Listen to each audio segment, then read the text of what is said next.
Emang lagi ngerokok tuh. Bismillahirrahmanirrahim. Ais. Ayo, tuh, dua, tiga.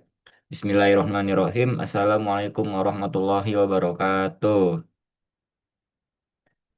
Perkenalkan kami dari kelompok 6. Di sini kami akan mempresentasikan hasil kerja kami yaitu membahas tentang pemodelan ancaman dan mitigasi pencurian kredensial pribadi. Lalu di sini saya akan memperkenalkan diri saya. Yang pertama adalah saya Faiza Safais Ardi.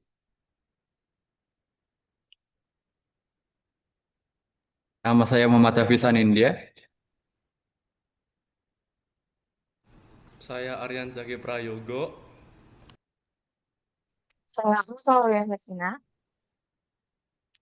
Saya Nurul Alifia Hafifah. Oke, dan kami akan lanjut ke slide pertama.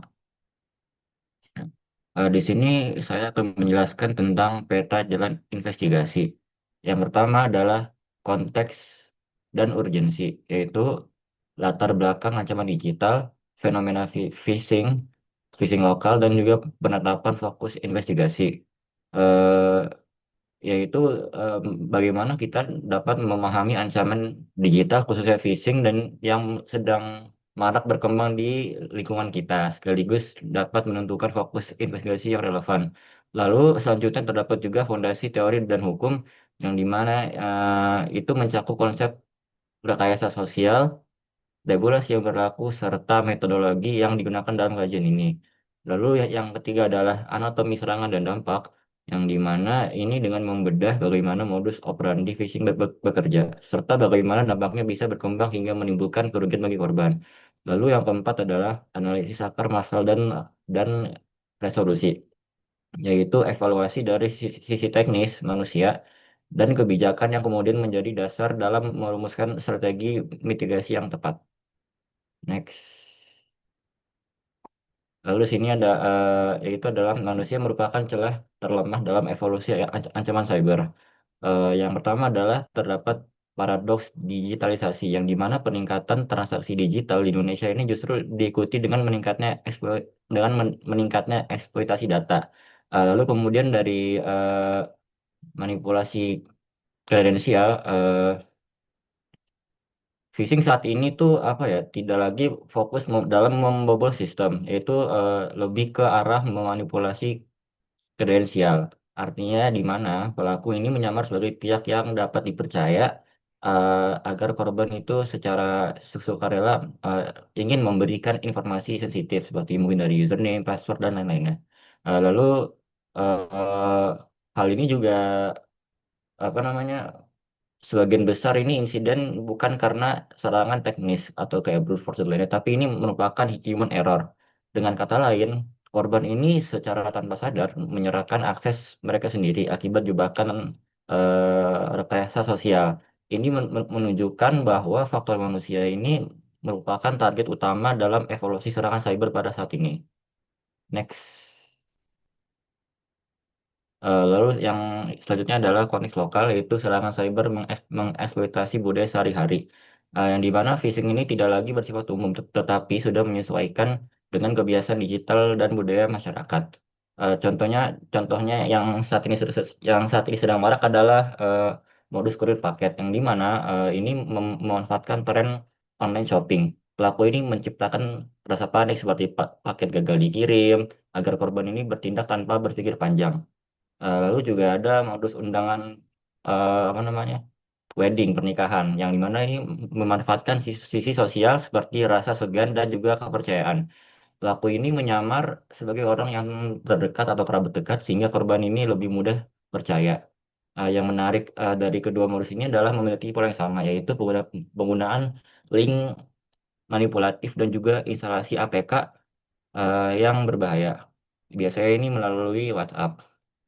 Hal ini menunjukkan bahwa serangan tidak hanya memanfaatkan teknologi tetapi juga psikologi manusia. Untuk selanjutnya akan dijelaskan oleh rekan saya. Nah, kemudian pada slide ini, saya akan menjelaskan fokus dan arah investigasi dari penelitian yang kami lakukan. Dari sisi kiri, dapat kita lihat bahwa terdapat tiga permasalahan utama yang kami tangkap. Yang pertama adalah penghubungan ancaman. Itu bagaimana sebenarnya modus phishing, khususnya yang berkedok kurir dan undangan digital, bekerja dari sisi tugas. Jadi, kami tidak hanya melihat dari pembicaraan, tapi membedah mekanismenya secara detail. Kemudian yang kedua, untuk eskalasi kerugian, kami ingin mengetahui dampak nyata yang dialami korban setelah data diakui secara pribadi mereka berhasil dicuri, baik dari sisi finansial, psikologis maupun sosial. Dan yang ketiga, dari strategi resolusi. Di bagian ini, kami fokus pada bagaimana cara menghentikan atau meminimalkan serangan phishing baik dari sisi pengguna maupun dari sisi sistem. Kemudian dilakukan kita lihat berarti tujuan penelitian yang selaras dengan permasalahan tersebut. Kami membedah mekanisme serangan, memetakan bentuk yang terjadi, dan akhirnya merumuskan strategi mitigasi yang dapat diterapkan secara praktis. Dengan pendekatan ini, dan penelitian tidak hanya bersifat analisis, tetapi juga menghasilkan solusi yang bisa langsung digunakan untuk meningkatkan keamanan digital. Next. Pada slide ini, saya akan menjelaskan kontribusi dari kajian yang kami lakukan terhadap sebuah sistem digital nasional. Yaitu terhadap tujuan utama yang ingin dicapai, yaitu terciptanya sistem digital yang aman. Untuk mencapainya, kami mengidentifikasi kontribusi pada tiga komponen. Pertama, akademisi dan peneliti. Kajian ini dapat memperkaya literatur terkait threat modeling khususnya pada serangan phishing yang memanipulasi sistem on-site dan rekayasa phishing. Ini penting karena khusus di Indonesia memiliki karakteristik yang spesifik yang dibangun pemerintah dan regulator. Jadi lokasi ini dapat menjadi bahan evaluasi dalam memperkuat implementasi regulasi seperti undang-undang tersebut, serta membantu pemerancang strategi siber, pengembangan efektif dan tepat sistem. Yang ketiga, masyarakat dan pengguna. Jadi, jadi meningkatkan kesadaran publik terhadap modus phishing, sehingga pengguna dapat lebih waspada dan juga mudah tertipu, terutama terhadap serangan yang memungkinkan manipulasi psikologis. Ketiga, elemen ini saling terhubung. Jika akademisi, pemerintah, dan masyarakat interaksi, maka sistem digital yang aman dapat benar-benar terwujud. Oke, setelah kita melihat kontribusi kajian yang betul aja ke sistem digital, sekarang kita masuk ke inti dari bagaimana serangan phishing itu sebenarnya terjadi. Pada slide ini, kita membahas rekayasa phishing yang menjadi kunci utama dalam serangan phishing. Tepat pertama ini bahwa phishing tidak menyerang sistem komputer secara langsung, tapi menyerang secara berpikir pengguna. Yaitu yang utama dalam serangan ini. Yang pertama, ialah media digital sebagai platform, di mana pelaku memanfaatkan platform seperti WhatsApp, sehingga pesan terlihat normal dan tidak mencurigakan. Dan yang kedua, psikologi korban sebagai katalisator serangan. Pelaku untuk memicu emosi seperti rasa percaya, panik, atau penasaran. Misalnya, pesan undangan dari teman dengan notifikasi paket yang mendesak. Yang ketiga, instruksi sebagai tujuan utama. Setelah korban terjadi, pelaku akan mengarahkan korban untuk memberikan data sensitif seperti password maupun kode OTP dan data sensitif lain. Di sini dapat kita lihat bahwa yang utama bukan suatu pada sistem, tapi pada manusia atau pengguna sendiri. Next. Oke, setelah tadi kita memahami bagaimana serangan phishing mengakibatkan kehidupan manusia. Sekarang kita lihat bagaimana negara berperan dalam melindungi pengguna melalui regulasi. Pada saat ini, saya akan menjelaskan alasan hukum yang digunakan untuk melindungi ruang cyber di Indonesia. Terdapat dua regulasi utama. Yang pertama adalah Undang-Undang Nomor 27 Tahun 2022 tentang perlindungan data pribadi. UU ini berfokus pada perlindungan data pribadi masyarakat. Artinya, setiap pihak yang mengelola data wajib menjaga keamanan data tersebut dan dapat dikenakan sanksi jika terjadi kebocoran atau kejahatan. Kemudian yang kedua, Undang-Undang Nomor 19 Tahun 2016 tentang Informasi dan Transaksi Elektronik atau PIT. Undang-undang ini berperan dalam penindakan hukum terhadap kejahatan digital, termasuk penipuan internet dan penyebaran file. Namun, perlindungan yang perlu betul. Meskipun regulasi sudah cukup lengkap, masih terdapat kesenjangan antara aturan dan implementasi di lapangan. Contohnya adalah pengawasan terhadap platform digital yang belum optimal, serta respon terhadap kasus yang belum cukup cepat. Hal ini menunjukkan bahwa regulasi saja tidak cukup, tetapi perlu didukung dengan pengawasan dan implementasi yang baik. Selanjutnya akan dijelaskan oleh Mas Lee. Oke, jadi memasuki bagian metodologi. Jadi riset kami ini em, dijalankan dengan pendekatan yang sistematis, eksploratif, dan komprehensif. Kami membagi proses ini menjadi 3 tahapan utama. Tahap yang pertama adalah desain kajian. Kami menggunakan metode kualitatif deskriptif. Mengingat fenomena cyber terus berubah, kami mengadopsi studi kasus untuk membedah anatomi ancaman secara mendalam tanpa memanipulasi fakta yang ada di lapangan. Yang kedua, pengumpulan data multilayer. Dan di sini kami tidak hanya mengandalkan satu sumber data, kami tarik dari laporan resmi pemerintah seperti Kominfo, landasan regulasi, UU PDP atau ITE, hingga literatur akademik internasional dari jurnal bereputasi global seperti Computers dan Security. Terus yang tahap ketiga yaitu analisis data. Di sini kami melakukan content analysis. Kami mensintesis data untuk mengidentifikasi pola modus, titik lemah sistem, hingga tingkat literasi digital korban guna meningkatkan kesimpulan yang valid. Next. Untuk mendapatkan hasil yang menyeluruh, kami menyusun sebuah kerangka analisis 3 sisi. Kami yang pertama sisi yang pertama adalah pilar teknis atau teknologi. Nah, di sini kami fokus pada mekanisme serangan seperti pembuatan spoof website, modifikasi kode pada file APK, hingga cara pelaku mengintersepsi protokol SMS. Selanjutnya sisi yang kedua yaitu pilar manusia, yaitu pada psikologi dan literasi. Di sini kami menganalisis bagaimana pelaku memanipulasi korban, memanfaatkan rasa penasaran, serta mengeksploitasi rendahnya pemahaman masyarakat terhadap keamanan data. Selanjutnya sisi yang ketiga adalah pilar regulasi atau kebijakan. Nah, di sini kami meninjau sejauh mana peran UU ITE dan UU PDP dalam menindak kejahatan ini, serta bagaimana tata kelola platform digital dalam menutup celah bagi para pelaku kriminal cyber. Next. Nah, di sini kita akan bedah modus yang pertama yaitu spoof website ekspedisi palsu.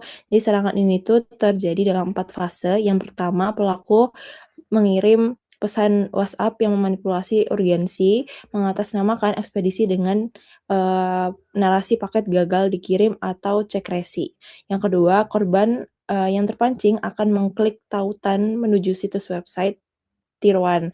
Situs ini dirancang sangat mirip dengan aslinya sehingga korban tidak merasa curiga saat memasukkan data pribadi. Yang ketiga, di situs tersebut korban diminta memasukkan nomor telepon yang kemudian memicu pengunduhan otomatis sebuah file. Korban mengira itu adalah dokumentasi, padahal sebenarnya adalah file eksekusi APK. Yang keempat, setelah APK terpasang, aplikasi ini akan berjalan di latar belakang untuk menyadap SMS dan mencuri kode OTP korban yang menjadi kunci bagi pelaku untuk menguasai akun perbankan atau dompet digital korban. Next. Selanjutnya modus yang kedua, ini alurnya sedikit berbeda karena lebih menekankan pada manipulasi kepercayaan. Yang pertama, pelaku bakal mengirimkan file APK dengan nama undangan pernikahan. Berbeda dengan paket, undangan pernikahan ini seringkali dikirim ke grup keluarga atau kontak pribadi. Terus yang kedua, karena dikirim oleh orang yang seolah dikenal atau memiliki narasi yang kuat, kewaspadaan korban itu menurun drastis. Inilah yang disebut dengan social engineering. Terus yang ketiga, saat file ini dibuka, aplikasi akan meminta izin akses yang tidak relevan seperti akses ke SMS, kontak, dan file. Jika diizinkan, aplikasi cyber ini terpasang secara otomatis di sistem Android. Terus yang keempat, fase finalnya ini adalah pengambil alihan akun. Jadi pelaku ini memantau aktivitas perbankan korban, mengambil kode OTP secara real time dan melakukan transaksi ilegal tanpa sedikit pun notifikasi yang disadari oleh korban hingga saldo mereka terkuras habis. Selanjutnya akan dijelaskan oleh teman saya.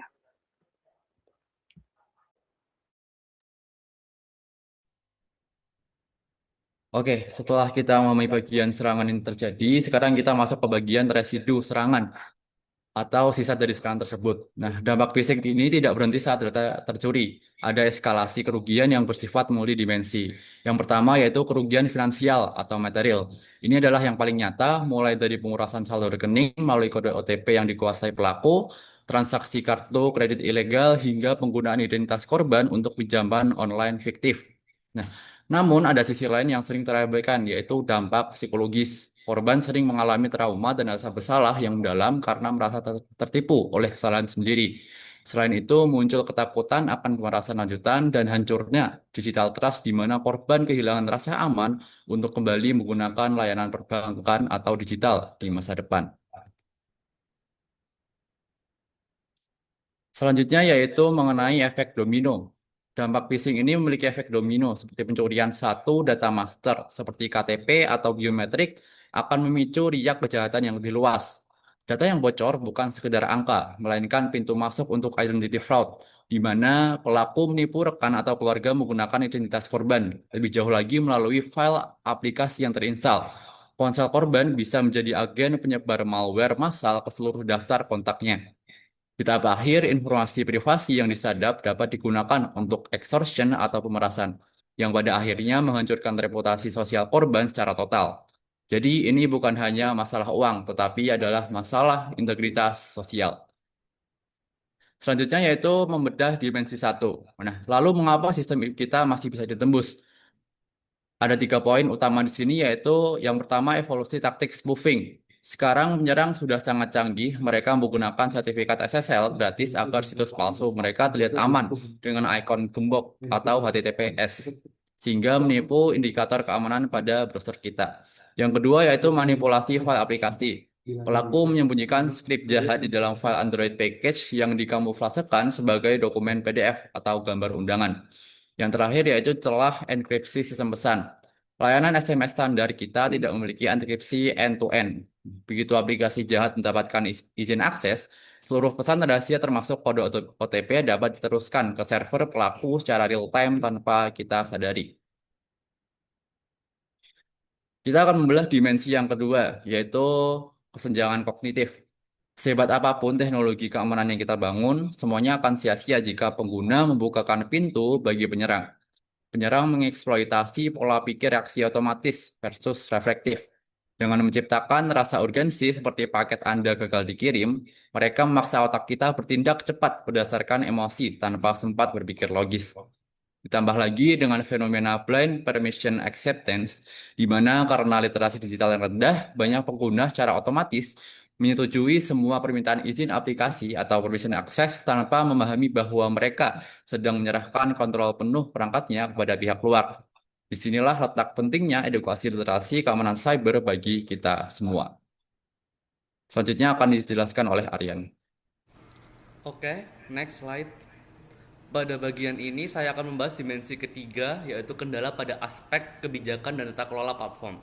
Ini penting karena meskipun serangan terlihat teknis, kenyataannya banyak celah justru muncul dari sisi sistem dan regulasi. Yang pertama yaitu terkait pasivitas platform digital. Saat ini penyedia layanan telekomunikasi maupun platform perpesanan besar masih belum cukup proaktif dalam menyaring distribusi file berbahaya.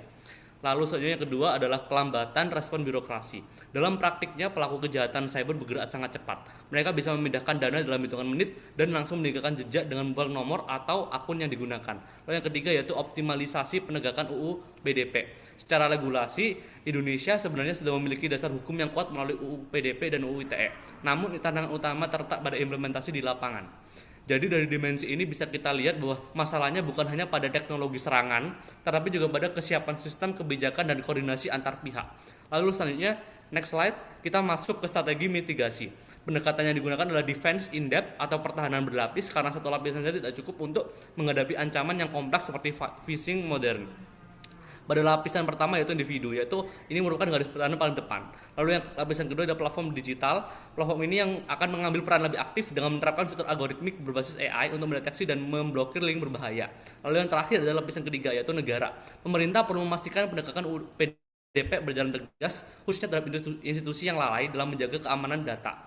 Dengan pendekatan berlapis ini, kita tidak bergantung pada satu titik pertahanan saja, melainkan membangun sistem yang saling menguatkan. Next slide. Sebagai sintesis utama dari investigasi ini, ada 3 poin penting yang perlu digarisbawahi. Pertama, rekayasa sosial tingkat tinggi. Lalu yang kedua, efek bola salju yang merugikan. Lalu yang ketiga adalah akar masalah yang multidimensi. Next slide. Sebagai penutup, kami ingin menekankan bahwa solusi ke depan tidak bisa dilakukan oleh satu pihak saja. Dibutuhkan kolaborasi lintas sektor yang nyata. Dari sisi pemerintah dan penegak hukum, diperlukan pengawasan aktif terhadap ruang digital serta penyediaan sistem laporan insiden yang cepat, terintegrasi, dan mudah diakses oleh masyarakat. Sebagai penutup dari tim kami ingin menegaskan satu hal. Keamanan digital bukan sesuatu yang selesai sekali dibangun. Ini adalah proses yang terus berjalan dan membutuhkan kewaspadaan bersama. Terima kasih atas perhatian yang diberikan. Mohon maaf apabila terdapat kurangan dalam penyampaian kami. Akhir kata, kami dari tim mengucapkan terima kasih. Wassalamualaikum warahmatullahi wabarakatuh.